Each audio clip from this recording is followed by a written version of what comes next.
Welcome to Seacoast Stories, a podcast about the people, businesses, and newsmakers that make the Seacoast an American hidden gem. I'm Trey Farkas, and on today's episode, the unbelievable story of how Tanya Hart finally found her real father in 2020. Tanya is the fearless owner of Portsmouth's Ash Alchemy and Oomph Salon, one of the top hair salons in New England. A very successful businesswoman, Tanya's story begins in Dover, New Hampshire. A high school dropout, drug user, and troubled child who was often kicked out of the home, she moved to California in her early 20s. She would eventually come back to the Seacoast, where she learned the ropes of the beauty industry, the industry she had always dreamt of getting into. Then, with the help of a $7,500 investment from a friend, she opened Oomph in 2014. Today, the salon is a well-oiled machine, and it's revolutionary in the beauty industry. Tanya will explain why in part 2 of this conversation. But in part 1, she takes us through the heart-wrenching journey she embarked on to find not only her biological father, but also herself. Today's episode is brought to you by JOBTALK and Samonas Realty, and it begins in Dover in the 1980s. My relationship with my parents growing up, it was challenging because when I was young, I overheard my father say that I wasn't listening to him because he was not my real father. So at a young age, I guess I'd never really put that together that he wasn't my father. The man who raised me, his name is Larry. He met my mother when I was 3 or 4 years old. They married within the year. He adopted me and my sister as his own. And so through kind of that, like when you're a child and you're rebelling and you're young and you're like 6, 7, 8 years old, which is very common in households. You know, my parents were young parents. My mom was 19 when she had me. Larry was, probably 20 years old, 21 years old when he came into our life. But they were talking in the kitchen and I overheard that I wasn't his real daughter. So then I started to carry that weight of like, well, who is my father? And like, if you're not my real father, then the grass must be greener somewhere else, because there's no way that my real dad would, ground me or punish me for talking back to my mother or for not doing my chores or for whatever it was, when you're 8, 9, 10 years old. Right. How old were you when you overheard that conversation? I was probably 8 or 9. I was young. And you were legally adopted by Larry? Yes. Okay. Yeah. My last name is his last name. Okay. So you grew up with your mom and Larry, your adopted father, but you overheard this conversation and you knew that he was not your real father. And so you grew up wondering, who is my real father? And maybe my life would be better with him. Right. The grass is greener, right? So you just imagine, because at that age, you could never imagine that a parent would abandon you, right? Like there has to be a reason why. Over the years, it did unpack a lot of things for me. Like I started to I'm very different than my mom's family. I'm very different than Larry's family. I've always been kind of rebellious, a little edgy by nature. So just trying to figure out like where I fit in, like who I look like, who you look like when you're adopted and or only know like one parent, like that's a huge impact. Even if, I do look like my mother a little bit, there was still a piece of me that felt like, who am I? And when I was a teenager, that all started to add up, like in my relationships with other people, the insecurities that you feel, the abandonment issues, the identity, like who am I? Where do I belong? You're already going through that as a teenager, but then to know that you're having a challenging home life and then knowing that like a part of your identity is somewhere out in the world, like who is that person? So I remember I was like 15 or 16 years old. It was after a spell of like either running away, getting into a fight with my parents, spending time with my friend, where my mom was kind of fed up with my shit. And she took me to the Dover Public Library and she pulled out a yearbook from when she was in high school. So like late 70s, early 80s. And she opened up a page and she's like, this is your father. And it was some man named Gino Lorette. And I remember looking at his picture and being like, I don't see the resemblance either. Like, who is this man? And then I wanted to know more and more about him. And back then in the early 90s, we didn't have the internet that we have today. So we had the phone book. I remember like drinking one night with my friends in Manchester and like looking up his name and number in the phone book because he lived in Manchester. I knew that. And I remember calling like a few times in a row, trying to get the courage to like have that conversation with him and like, hey, I'm your daughter, like blah, blah, blah. We drove by his house. I was kind of like peeking, trying to like figure out, who is this man? And it never really went anywhere. And that carried well into my 20s. When I got pregnant with my eldest, Dexter, I wanted to know what my family health history was because I felt that was important. Once you become a mother, it's just nice to kind of get all of that information. And I found a woman online who had been a roommate of Gino's. And so I reached out to her and I said, hey, I'm trying to get a hold of him. Da, da, da, da. I'm just some girl. And she's like, oh, you're his daughter. And I was like, well, I'm not ready to share that information with you. But if you could get him to contact me, he should know who I am. And she was like, I know that you're his daughter. Like, we actually have a child together. I would love for you to come meet your brother, blah, blah, blah, blah.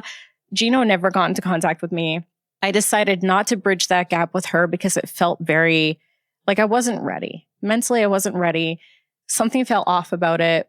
Gino actually is a prison guard at the New Hampshire Women's Prison. So to me, that always felt kind of sussy and weird. Why did he not get in contact with you? I don't know. I've never spoken to him in my life. And it's probably because maybe he knew that he was not my biological father. So it turns out, flash forward to 2020, and I had done one of those 23andMe's back in 2019. And over time, there's a portion that you can unlock that's like family. And I opened it up and there was a woman in Canada.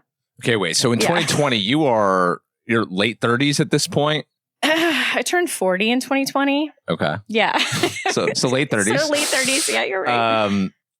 And so your mother had never, she was under the impression that Gino was your father the entire time. Yes. Legitimately believed that. Yes. Wow. Okay. Yeah. So I unlocked. Now, hold on. So what did, I'm sorry. No. Because this is it's a lot. Wild. And I don't want to skip ahead to 2020 yet. So you lived your whole life in search of your father, and you said in your tumultuous teenage years that not knowing who your father was really was a big part of why you were acting out so much. In your 20s and 30s, how was not knowing your real father, or thinking you knew your real father and him not wanting to do anything with you, how did that make you feel? Well, obviously it felt horrible for a long time. And I think when I was pregnant with Dexter and tried to again find Gino and like at least get that health history, right? Like, what's our family? Tell me all the shit. Now I have a kid and I want to make sure that I can take care of him. When he didn't get a hold of me, I was like, okay, what is this attachment? Like, why do I feel like I need this? I have Gay and Larry who are taking very good care of me. Larry raised me as his own. We made amends in my early 20s. I was like holding on to this big thing. And so I started to put myself through therapy, did all of the work, and just kind of like tucked it away because it wasn't important to me anymore. Like, now my identity was more tied to being a mother.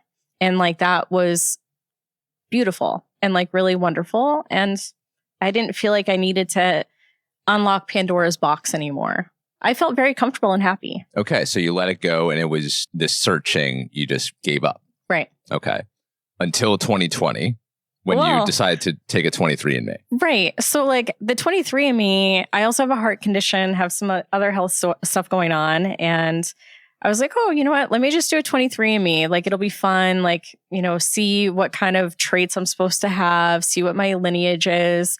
And I had a 77-year-old woman from Canada named Annabelle reach out to me. She like sent me this note and she was like, oh my God, we share, 10, 11% DNA. How important is this? And so I tell Annabelle the story of Gino and how he wasn't in my life and he was rogue and it wasn't something that I was interested in unpacking. And she's like, oh, that name isn't familiar to me. She goes, this is our family name, like Mott, McDougal, blah, blah, blah, blah.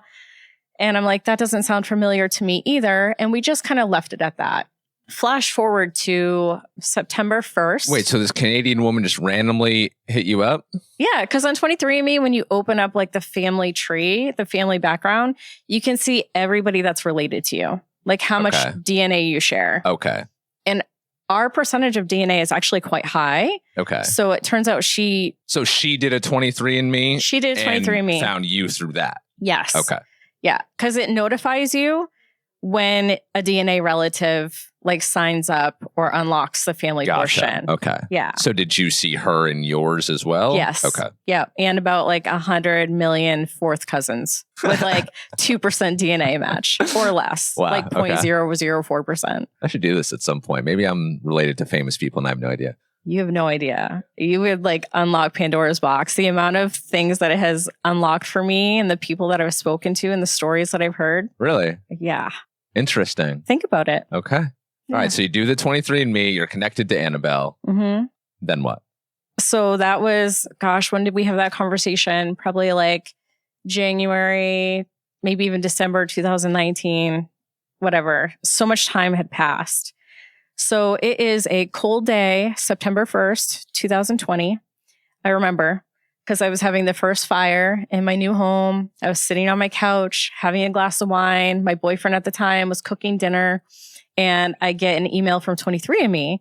And they're like, you have new DNA relatives. And I'm like, oh, okay, let me just like pull up my computer, like see who it is. And it's like another random fourth cousin, somebody that I share absolutely like zero DNA with. And I'm like, you know what?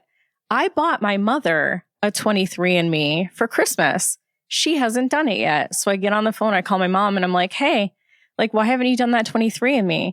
Her and I are sitting on the phone, we're drinking my wine, like super casual conversation. And we start going through my family tree. And she didn't want to unlock her side of things because like my grandfather also didn't know his father and Italian Catholic. So things were like buttoned up and put away. And it was just kind of one of those things where she didn't feel like unearthing Pandora's box. Ignorance is bliss. Ignorance is bliss. Okay. Amen to that. Wait, so why did you do all of the 23andMe stuff in the first place? Just for funsies? Because it was trendy at the time and a lot of people were doing it? Yeah, it was trendy. Or were you like genuinely, because you had buried this? I had buried it. It wasn't because it wasn't to find my father. It wasn't to learn about Gino. It wasn't to extend my family. It was to say, hey, I have a heart problem. Like they were advertising it at the time as like, oh, find out like your health stuff. Da da da da. It's not genetic testing. So I was like, oh, it's only like $200. Let me just do it. And then also, like I said, to explore my lineage. Like I grew up Italian Catholic. I don't look like a lot of people in my family. So I just kind of wanted to see like what else I had in me. Again, coming down to that like identity stuff of like, all right, well, who am I? Like, I don't need to know who my biological father is to unlock and learn some of those things. Does it make sense? Yes, it does. And like we'll get to your professional story in a moment, but I would have thought that you would be like very confident in yourself and who you were at that time based on all of the stuff that you were doing. Yeah, I mean, I was. Yeah. I was feeling really good. Like my career was great. My children were great. Life was great. My life was really beautiful in September 2020, even despite the pandemic. Like things were going great. Yeah. So I'm on the phone with my mother. I know you've heard this already, but are you ready? I'm ready. So we start going through the family tree. And she's like, oh, that's my cousin. That's my cousin. That's my second cousin. Oh, yeah, that's so-and-so. And she goes, I don't know who this Annabelle is. And I was like, I don't know either. And she goes, I wonder if it's, on my dad's side. And I'm like, well, let me read you the message exchange between the two of us. And we start going through and she goes, I'm like, this is their family name is McDougal, Mott, whatever. And she goes, Mott, M-O-T-T. And I said, yeah, Mott. And she goes, that's really interesting. And I was like, yeah, no clue as to what was about to happen. And she goes, okay, well, cool. I'll talk to you later. We get off the phone. Everything's casual. She calls me back 5 minutes later, hysterical. And she goes, I need to tell you something, but I don't want you to be upset with me. Dun, dun, dun. Around the time of your conception, there was another man, and his name was Jonathan Mott, Doogie Mott. He's your father. And I was like, what? Hold the phone. I was like, okay. So I'm processing this information. My mother is hysterically crying on the phone. And I'm like, okay, well, she was 18 when she got pregnant with me, 19 when she had me. I'm like, Mom, don't worry about it. It's cool that I know this now. We looked him up on Facebook. He has tattoos. He's into motorcycles. I look like him. And he has a son and some of his pictures. And his son looks like me. We have like similar bone structure, facial structure, different coloring. But I was like, wow, this is my dad. And it was really, really kind of cool, but then sent me into like a fucking wild tailspin. I had a total meltdown of who I was. The identity crisis like popped up, and I didn't know what to do in that moment. In that moment, I was like, snapped my fingers, poured another glass of wine, called my best friend Brian, and I said, you won't fucking believe what just happened. And I told him, and Brian thought it was the coolest story. He's like, oh my God, T, you have to reach out to him. Like, if I had a daughter as successful and beautiful and as amazing as you, I would want to know who you are. I think that you should reach out to him and see if this man will have a beer with you. And I was like, whew, I don't know. I've already dealt with abandonment issues my whole entire life. Am I equipped enough mentally and spiritually to go through that again? And anybody who knows me knows that I'm a huge risk taker. So I was like, fuck it. I'm just going to do it. And over the next few weeks, I sent out a few emails from email addresses I had gone online for him. They all bounced back undelivered. And I was like, that's interesting. And like, what is the universe trying to tell me? Is it trying to tell me to take a little bit more time with this? Really make sure that I know what I'm doing? Because it did for probably 2 months. I felt like I was having an existential crisis. Here was something that I wanted my whole life. And was I strong enough to bridge that gap? And I sat with it. I broke up with my boyfriend. I started drinking a ton. I took myself on a long weekend to Portland, Maine, but I just needed some alone time out of my element to think about things. I needed to sit with myself. I needed to do activities on my own and just make sure I felt good. And I came back from Portland. Everybody in the salon knew what was happening, and they were all encouraging me to do the same thing that Brian said. And they just kept like, how was your weekend? What are you going to do? And I was like, I'm going to go home and I'm going to write a letter. So I went home. I have this big library at home, had a fire going. It was in October, and sat at my computer for 4 hours and wrote up this letter. The letter was like a page long. But I wanted to make sure that it felt articulate, that it didn't come across that I needed something from him, because I didn't. I didn't need any money. I didn't need financial support. I didn't want that to be a deciding factor if like he wanted to meet with me. I wanted it to be like no strings attached. And I sent that letter out. I brought it to work. Everybody read it. Everybody cried. And I was like crying. And I was like, I don't know if I can send it out. I don't know if I can send it out. And my manager took it, put it in an envelope, put a stamp on it. And she's like, go put it in the fucking mailbox. And I was like, okay. So I like walked it over, put it in the mailbox here.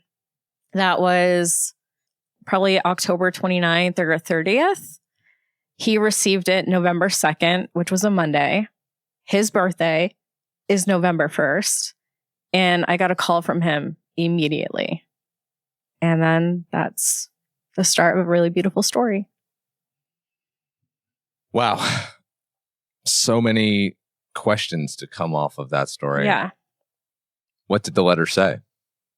The letter was just like, hey, I'm Tanya. I've got 2 beautiful children. I live in Rollinsford, New Hampshire, and you're my dad. That was basically all it said. Like, I actually don't know. I don't remember. I feel like maybe I blocked it out. It was very traumatizing, that whole experience. I mean, I had found out his address because I had to reach out to a friend on Facebook, who's a mutual friend of both mine and my biological father's and his wife. And I reached out to her and I said, hey, I really need your help with something. I'm I need to reach out to this person and I need to know if you have their address and I need you to keep it private. And this is somebody I grew up with. I'm friends with her, not super great friends. And she was like, well, what's it about? And I was like, okay, I'm going to tell you this, but like, I need you to keep it between us. And I was like, he's my biological father and he doesn't know that. And so she was like, oh my God, he's like the best person in the world. Like his wife, like my stepmother, they're very close. My stepmother was in my friend's birthing room, helped deliver her babies. Like they were very close. And she said that they were the best people in the world. And I was like, okay, that made me feel really good. But yeah, the letter, who knows what the letter said? Had a couple pictures. I know that when he read the letter, he thought it was some like genealogy thing that my uncle was doing. And he just couldn't read it. He's like a tradesman. He's like, fuck this. Like, I'm not going to read it. His wife picked it up. She read it and she goes, congratulations, you have a daughter. And like threw it at him. And he was like, what? Like, okay. Totally unexpected. Do you know if your mom knew this the whole time or was she as blindsided as you were? I think she was as blindsided as me. Like I said, my mom was 18 when she got pregnant with me. And the 70s and 80s were a lot more conservative than they are now, especially growing up in an Italian Catholic family with 6 siblings or 5 siblings. Those things were kind of buttoned up. So even if she knew, she may have just put it aside and just focused in on the one person that she thought really could be. Because she wasn't in a relationship with my father. Right. She had been in a relationship with somebody else around the same time. Okay. And I think that that's why she decided that that was my father. I'm just surprised that, you know, with so many years of you not being able to get in touch with Gino, that she never thought, wait, actually, there was someone else in the picture. Maybe it's Jonathan. Yeah. Well, my mother is unique. So I also have a sister, and my sister has a different father as well. And my mom went through a similar thing with trying to figure out who her father was. And I know that after learning about my biological father, that my mother had gone to several people when she found out she was pregnant with my sister to try to figure out who the father was. And she didn't even tell people she was pregnant until she was probably about 4.5, 5 months pregnant with her. There's a lot of shame. Yeah. Dealing with the abandonment issues that you had always dealt with, when you received a response from Jonathan almost immediately, how did that make you feel? I had a total breakdown. So he had called me and went to voicemail, and I listened to the voicemail. He's like, hey, kid, I got your letter. This is cool. Call me. This is my phone number, blah, blah, blah.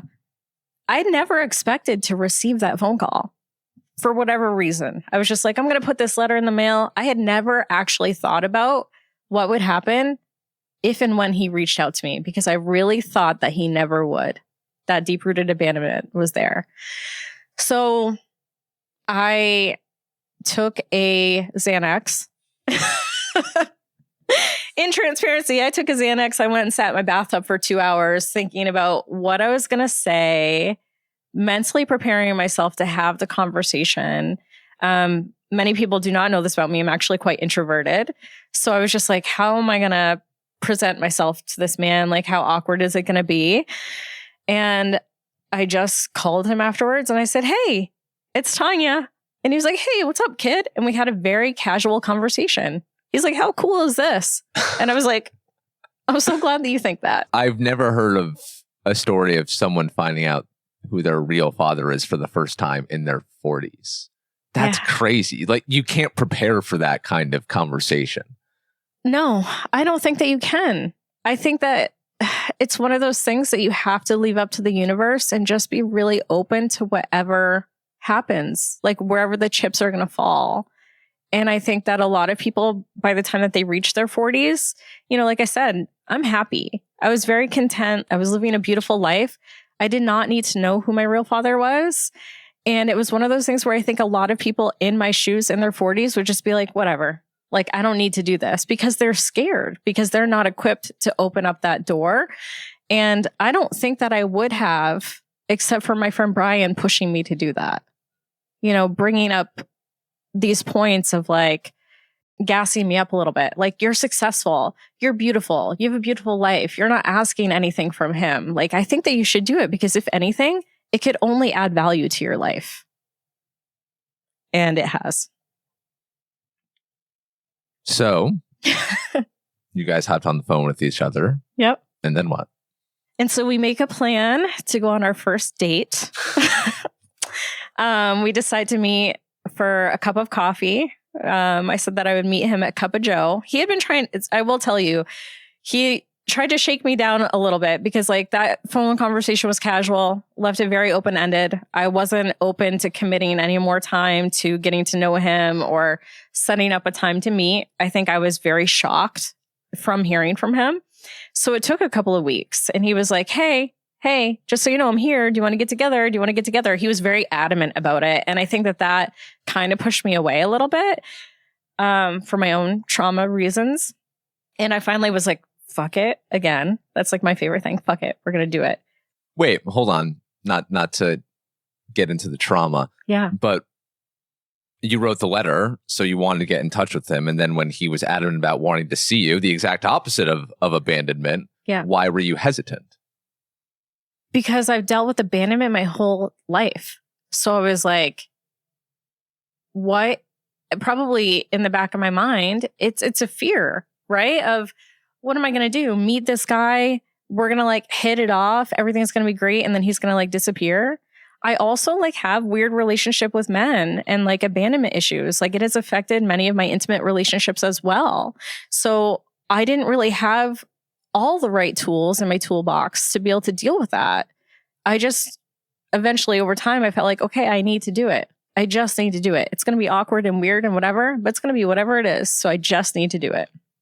So we met at Cup of Joe on November 11th, and he brought me a bouquet of flowers, one for every special occasion he ever missed. Wow.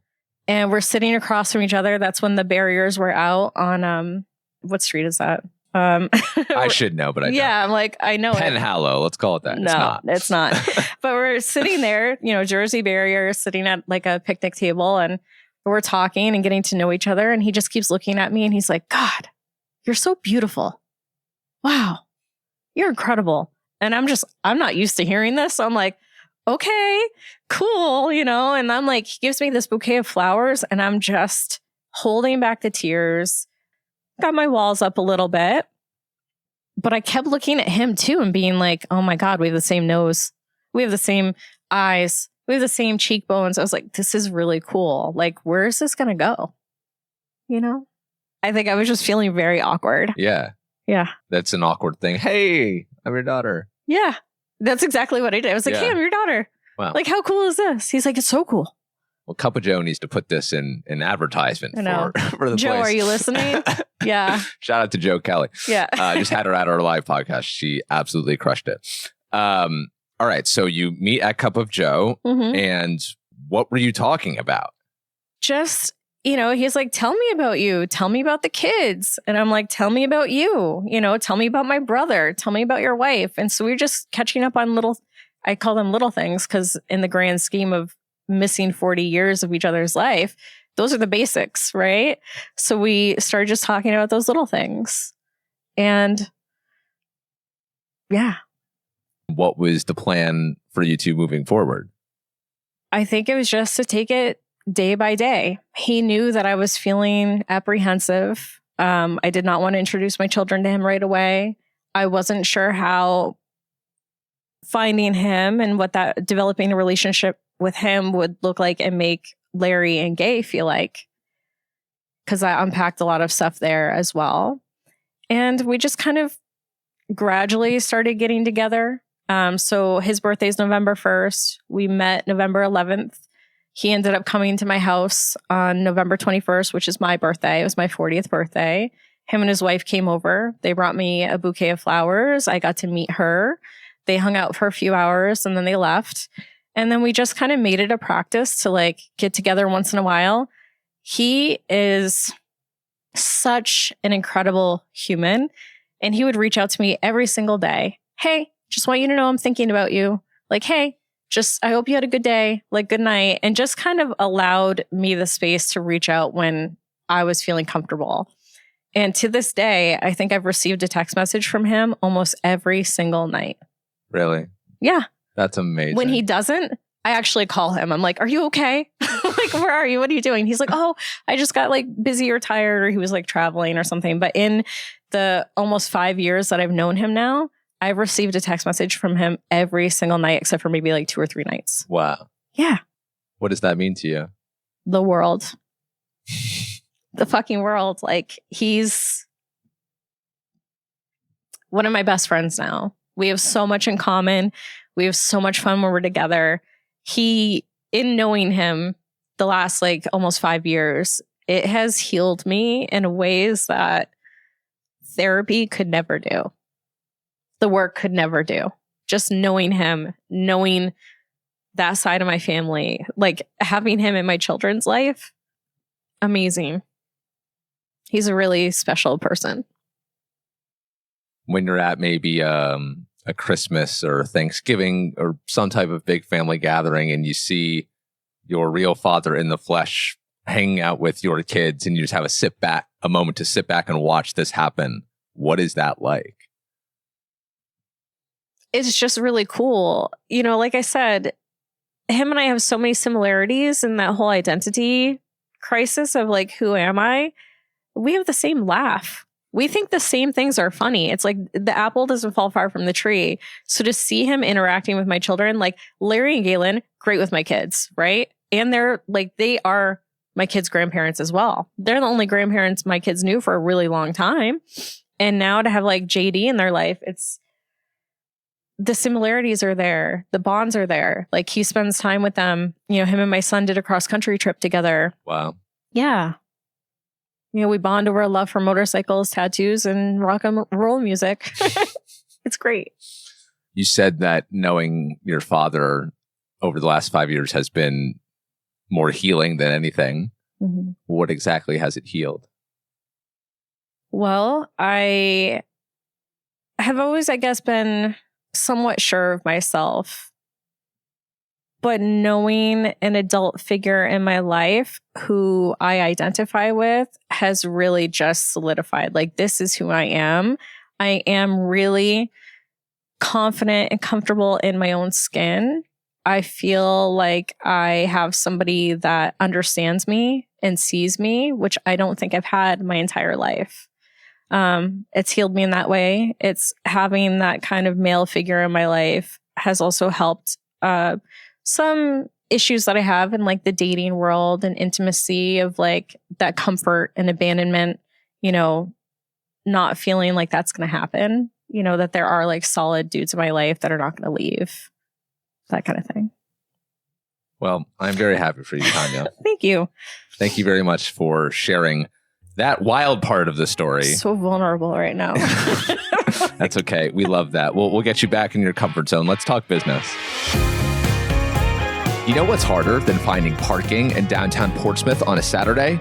Finding a job that doesn't make you want to fake a Wi-Fi outage. That's where JOBTALK with Crystal Hicks comes in. Over the last 17 years, Crystal has helped thousands of people find their dream jobs. In a past life, Crystal served as the Director of Career Services at UNH and as a corporate recruitment manager at Lindt Chocolate in Stratham. So yeah, she knows a thing or two about landing the job that you actually want. Plus, unlike your uncle who gives you career advice over Bud Lights at the GOAT, Crystal actually knows what she's talking about. At JOBTALK, Crystal gets together with clients virtually to update resumes, discuss career goals, 5-year plans, the emotions of the job searching process, and everything in between. So whether you're a UNH grad, a laid-off tech bro like me, or just tired of working 3 jobs on the seacoast, you can schedule your free consultation at jobtalkllc.com to get Crystal in your corner. If you don't have time for career counseling, our listeners can get one of Crystal's online courses for 50% off using the code SeacoastStories50 at checkout. That's SeacoastStories50 to get 50% off any course on subjects like building a great resume, cover letter, or LinkedIn profile. I know you probably think you can just find a seacoast house on your own, but trust me when I say, that'd be like going to D Street Tavern on a Friday night and not holding your friend's hand while you force your way through everybody to get to the bar. I did that this weekend, and I don't think I would have made it out alive had I not clutched on to my friend for dear life. That friend was not Andrew Samonas of Samonas Realty, but I know he also believed in holding your hand through the entire home buying process. Samonas Realty isn't some big box agency with an office 3 states away. They live here, work here, and know every neighborhood, from Rye's oceanfront mansions to Dover's hidden gems to that funky fixer-upper in Rochester your buddy swears just needs a little love. Whether you're buying, selling, investing, or are just curious if that Portsmouth condo is actually worth $500,000, Samonas Realty is your go-to team. No BS, no pushy sales talk, just straight up hustle, local smarts, and a killer eye for a good deal. So, if you want the keys to your next seacoast home, call Samonas Realty. They'll make sure the only thing you overpay for is your IPA at the Thirsty Moose. Thank you, Samonas Realty, and to JOBTALK for supporting this podcast. Now back to my conversation with Tanya Hart. All right, so you grew up wanting to be in the beauty industry, and you dropped out of high school. Then you moved out to California, right? Yeah, I moved out to California. Gosh, when was it? Early 2000s. Okay. I was in a relationship with somebody who lived out there. So I moved all the way to California. Classic, right? Tanya, coast to coast, following love. That was a very toxic, horrible relationship. Hey, cheers. I followed a girl to Hawaii. Didn't end well. Yeah. Well, Hawaii is beautiful. At least you got that great. experience, right? Great place to, have your heart broken. I feel like if I wanted to get my heart broken, it would be somewhere like magical and tropical. Or is it like too lovey-dovey of an island? Because that's where people go for their honeymoons, right? Right, I know. Okay. I was on Oahu. Like, she literally left me on an island, which she did. Yeah. All right. Well, let's not unpack your trauma today. I don't know if I have enough tissues. So I moved out to California to be with this person. And I was in retail management at the time. So I was just working for Urban Outfitters. I was doing some personal shopping. I worked for Armani. So I was just kind of in this like really prestigious area of Orange County. And I had the opportunity to do some hair modeling for Tony and Guy when I was out there. And I was like, man, I really want to work in a salon. I really want to be a hairstylist. I started to look into schools out there. And at the time I was like, I couldn't figure out how to do it. Southern California, very expensive place to live. And I wasn't getting compensated very well at work. And hair school was going to be like $15,000, $20,000. And it would require a time commitment for me that I wasn't sure that I had. So when I left California for other reasons, I just kind of couldn't hack it out there. It wasn't a place that I felt like I wanted to set roots. Drove across country home, ended up getting a job as a salon manager at the Fox Run Mall. A beautiful salon called Lords and Ladies. Did Fox Run used to be like a happening place? Oh, yeah. Yeah, it was happening. Yeah. I cannot envision that. I was there the other day. It was so crazy. It's terrifying in there. But yeah, I got a job managing a salon at the Fox Run Mall. And over the course of a year, I found out that in the state of New Hampshire, you could apprentice to get your license. And I asked the owners if they felt like it was okay if I could do that. And they were totally on board. They knew that I had a passion for doing hair. I was doing my friend's hair. I was coloring my own hair. And I convinced one of the stylists that worked for me to be my instructor. And I said, don't worry, you're not going to have to teach me anything. I will teach myself everything that I need to know. I just need you to sign off on my hours and like my tests. And they were totally okay with that. And then through trial and error, learning a lot about what not to do and learning mistakes, I ended up getting my cosmetology license and becoming a licensed hairstylist. So unfortunately, I ended up getting fired from that salon. I had my son when he was about 6 months old. I took a step down from management and just wanted to be a stylist so I could be home with him. I was a single mom. And once I hired and trained my replacement, they let me go. So then I was like, oh shit, is this something that I really want to do? Can I hack it in another place? Took a few months off of doing hair, sat at home with my baby. And I was like, okay, the stay-at-home mom thing is not for me. Bless anybody that's able to do that, but I couldn't do it. The creative soul can't stay at home. No, the creative soul can't stay at home. And like I feel like it's so important that, mothers, when they become a mother, sometimes they get lost in that identity. And I knew that like I have to be me as well and make myself happy. And like my kid makes me happy, like to the ends of the earth. But like staying at home all the time was just not something that I was built for. Stay-at-home moms are a special breed.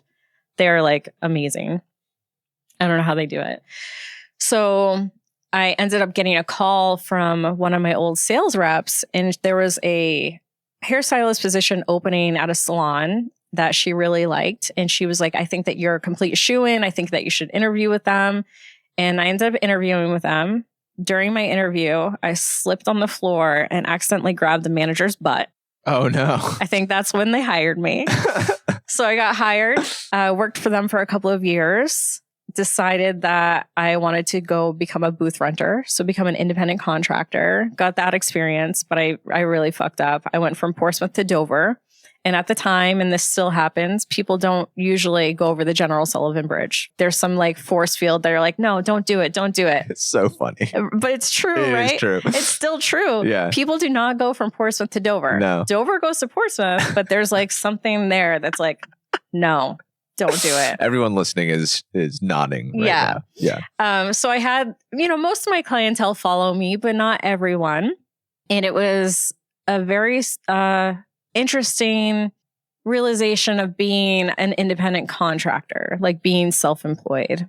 And then that wasn't working for me in that salon. Came back to the Portsmouth area, worked in a really prestigious salon at the time, did really well there. Ended up getting pregnant with my second child, getting engaged, getting married to my ex-husband, and leaving that salon.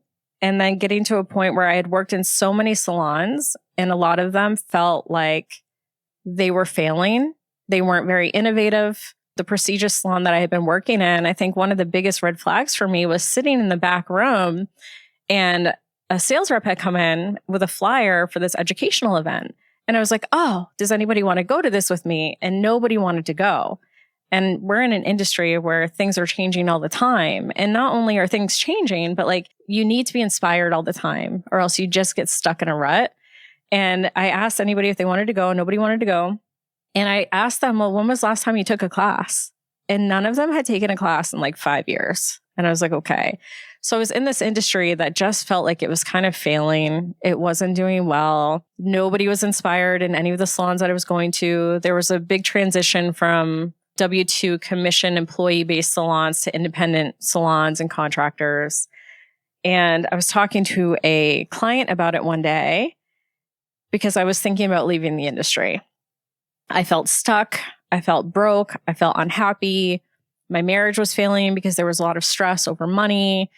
And I was uninspired. And so I was thinking about taking a sales job. And she looked at me and she goes, well, who's going to do my hair? Who's going to do Kim's hair if I quit doing hair?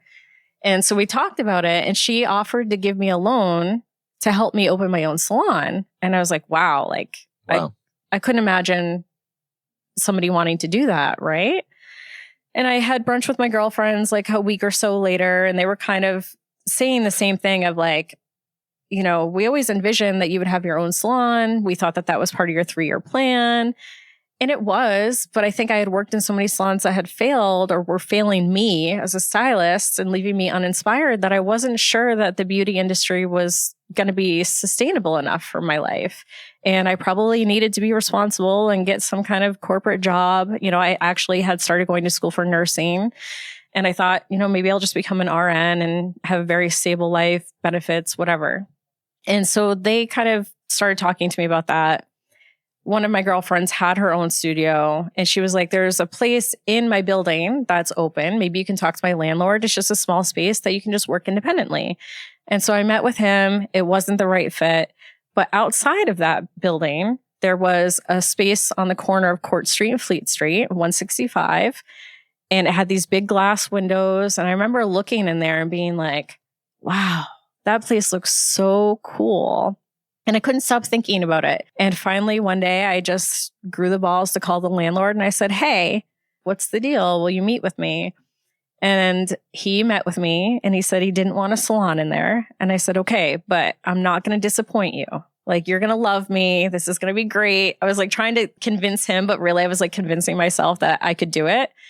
I met with my friend Kim, my client, and I wrote up this like super formal proposal. I said, if you give me $5,000, I'll give you X. If you give me $7,500, I'll give you this. If you give me $10,000, I'll give you this. You said this to Kim. To Kim. Okay. Yeah, we sat down at Jumpin' Jay's and I gave her this proposal.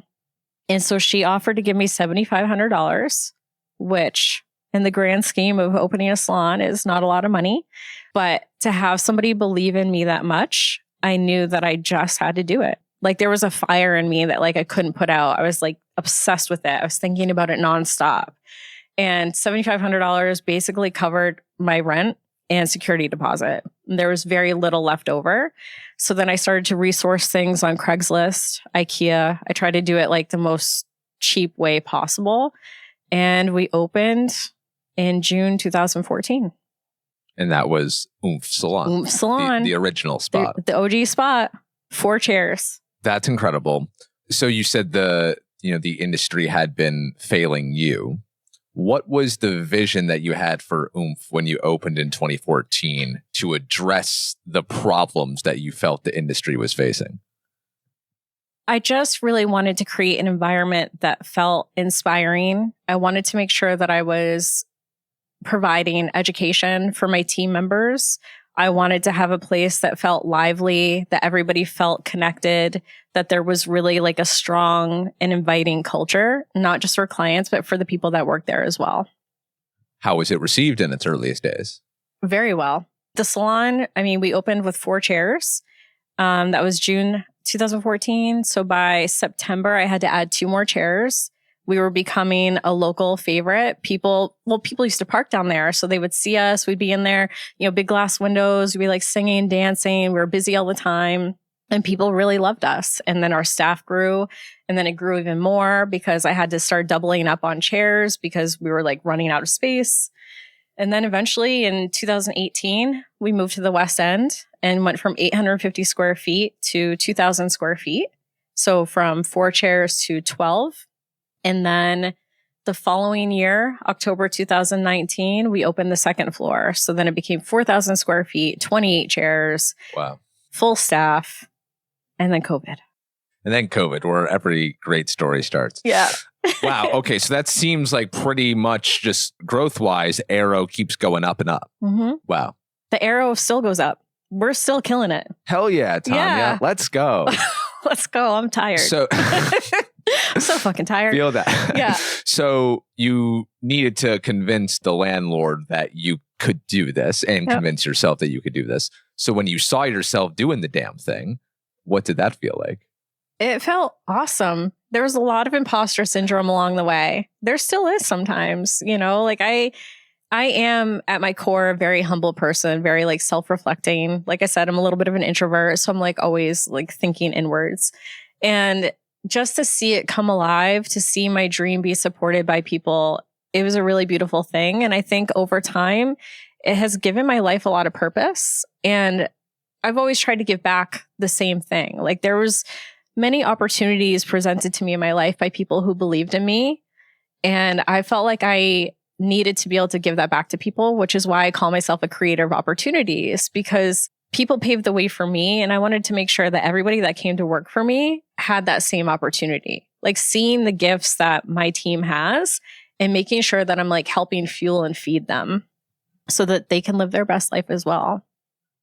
You mentioned that in like the early 2010s-ish, the industry went from, part-time staffers to independent contractors, and that was not good for the industry. So we went from like employees and commission-based salons to independent contractors. Okay. And yeah, it's an interesting shift, and it's something that we experience a lot in our industry.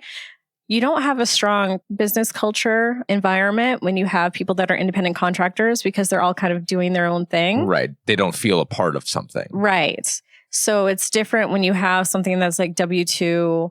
You can really build on the team itself. Like everybody works together. You create a really healthy culture and environment.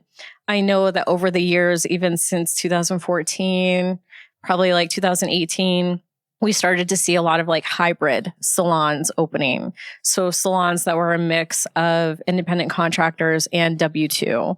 So that was an interesting shift because everybody wants that like team environment, that like really healthy culture, but they want it to be easy.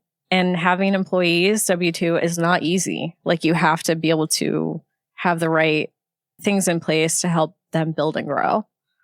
Now, I think you told me 401ks benefits, right? This is not typical for this industry. No, it's not. So another thing that I wanted to do is I believe that in the beauty industry, we have the license to print money. I wanted everybody that came to work for me to feel like they could be financially independent and successful in their own way. With the stigma of hairstylists, you know, we find a lot of, because it's predominantly a female field, we find that a lot of young women, you know, they get with a partner because the partner can financially support them. And I wanted to be able to make sure that the people that came to work for me could financially support themselves. And that included having a professional job. And that meant providing benefits, health insurance, an IRA, paid time off, training program, a growth plan, stuff like that. And even like discounted gym memberships at local places. You know, I've got them a free membership at Portsmouth Athletic Club. We have a partnership with Studio One. Wow. That stuff is important to me. And I think that I remember when I was able to get a health insurance plan for my team, I cried. I was like, I've made it. I can offer health benefits to my team. And that felt very pivotal. I was like, wow, what I am doing is actually good work. And I'm providing an incredible space for young stylists to grow. Yeah. That's obviously taking a huge sacrifice for yourself. That's taking so much time and energy spent into trying to make all that happen, but then also like so much money out of your pocket as well as a business owner. So many people in this industry would just take the shortcut and just be like, whatever, like you want out, next one up. Right. I don't believe in that. I think that my employees are my greatest asset and I need to provide for them the profit, whatever. At the end of the day, they're helping me to support my family as well, right? I'm not behind the chair anymore. And I just want to make sure that they're all taken care of. And to me, the abundance just comes when you take care of the people that take care of you. Like we're all in this together. And I've never been somebody of lack mindset. Like, yeah, it costs me money to give them benefits, but the rewards that we reap together are so much more than that. And to me, at the end of the day, it's not about being a millionaire and having like a yacht or any of that stuff. It's by creating a space that I like to go to every single day, an environment that feels really cool, something that's impacting the community and impacting this industry. Like I love this industry. And I'm not just talking about like being Portsmouth Seacoast. Like what we've done is, you know, send shockwaves through the entire Northeast. Like what Oomph is doing is very, well, at the time, like unique, but it's paved the way for a lot of other salon owners and stylists. Really? Yeah. How so? We're very well known in the Northeast. I also do professional mentoring for other salons because so many people look up to us. That's incredible. It's cool. It's Very really cool. Heck yeah. Yeah. Well, we raise the bar together, right? Like if we're all down here, then nobody makes it up here. But if we can all raise the bar together, then we all succeed. Like I don't believe in competition. I know that other people do. Like I'm not worried about what the salon down the street is doing. I'm worried about what we're doing, right? And I know that if I build something strong and if I can create relationships with other salon owners in the area, like it's only going to help all of us, right? Gosh, I wish I were a woman and could get my hair done here. But alas. You can get your hair done here. We do plenty of men. Do you? Yes. Oh, okay, good to know. Because I've been looking for like a place in the area, and I haven't found one. Oh, well, you haven't tried us yet. No, I haven't, but I need to. Yeah. But I have been to Ash Alchemy before. I love this place. Let's talk about it. Why settle for one business, right? Let's get another. So how did Ash Alchemy come about? Oh man, Tanya Hart, always doing the most. Always doing the most. I will say I was approached by a good girlfriend of mine a few years ago to partner with her. She had a space become available that her landlord had. She also is a beauty industry owner. She owns a spa. She's an esthetician by trade. And she said, hey, I have this opportunity. Like, I would love to create a space that is aesthetics and hair. And like, obviously you're one of my best friends. Like, let's do this together. And I sat with it and I was like, okay, you're one of my best friends and I don't want this to affect our friendship. And I would love to do that with you. Like Oomph was busting at the seams. It is self-sustaining. It runs like a well-oiled machine. So I had the time and energy to put into something new. And for a long time, I thought about expanding the brand and opening up different locations. I was looking in Portland for a while, Newburyport, and it just felt daunting to me to open a second business that felt far away because that would just require more time of me with the travel. And so I was like, you know what? Let's do it. The investment didn't seem like it was going to break the bank. Knowing that I had her to do it with me was wonderful. And I was like, yeah, this can be really great. I started to see a vision for it. We were sitting down, we were doing the planning. We started construction. We put the money in, and then things started to fall apart. There was a question of what each of us was going to be doing, what our role was going to be in the business. And unfortunately, it led to her pulling out of the project and me sitting with this financial investment, this construction investment, and being like, okay, I can either take the L and like stop doing this, or I can do what I do best and just double down and figure it out. So I sat with it for a while, ended up rebranding it. The original brand was very feminine. It was very florally. It was going to be called The Garden. And I sat with it and I said, you know what? I need to create a space that I would want to go to. That space feels more gender neutral to me. That space feels like it's going to have these services available to it. It's going to be a space where everybody feels included. And, you know, what are the modalities and things that I look for in my own healing? Like Oomph is rock and roll, high energy, edgy. I love motorcycles, tattoos. It's that part of my personality. Ash is like the softer side of my personality because, again, meeting my father, really trying to tap into that feminine energy, knowing that I was in a safe space now, doing all of that healing, creating a space that really brought out that feminine energy. And feminine energy is all about caring, right? Softness. So creating a space where we do energy work, massage, foot soaks, you know, facials, all of that. All holistic, organic, biodynamic. Wow. It's a really special space. It's fucking cool. Yeah. A lot of people come into it and they're like, one, they didn't realize it was so big, but then they see every room has a different theme and different energy. And this is cool. I'm like, yeah, it is. Thank you. Why did it take you so long to tap into your feminine energy? Well, with deep-rooted abandonment issues and issues with male energy, like in a lot of ways, I show up with masculine energy. Like I'm hyper independent. I am a go-getter. I'm ambitious. And a lot of those are like that masculine energy qualities. But because God forbid you let your guard down and like openness. I just wasn't open for a long time. Are you over your abandonment issues? For the most part. Wow. Yeah, for the most part. Congratulations. Thank you. It took a lot of work, really good therapy, and making sure that I'm doing the work on the other side of it. Well, Tanya, this has been absolutely incredible. And I thank you so much for joining me today here at Ash Alchemy. We have one final question, and it's brought to you by David Higgins, local Seacoast resident and the official investment office of Seacoast Stories. We ask this same final question at the end of every episode every week, and I will ask it to you. Good Lord, ominous.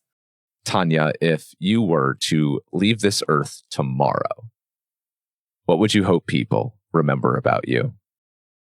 I would want people to remember how good looking I was. I'm just kidding. I would want them to remember how kind I was and how funny I was, and just to try to find some compassion for other human beings. That's Tanya Hart, the owner of Oomph Salon and Ash Alchemy in the West End of Portsmouth. To learn more about their services, just visit the website links in the show notes. And if you'd be willing to support this show, it'd mean the world if you could leave a review of Seacoast Stories on Apple Podcasts. Tell us what you liked, didn't like, or what you'd like to hear more of. We really appreciate it.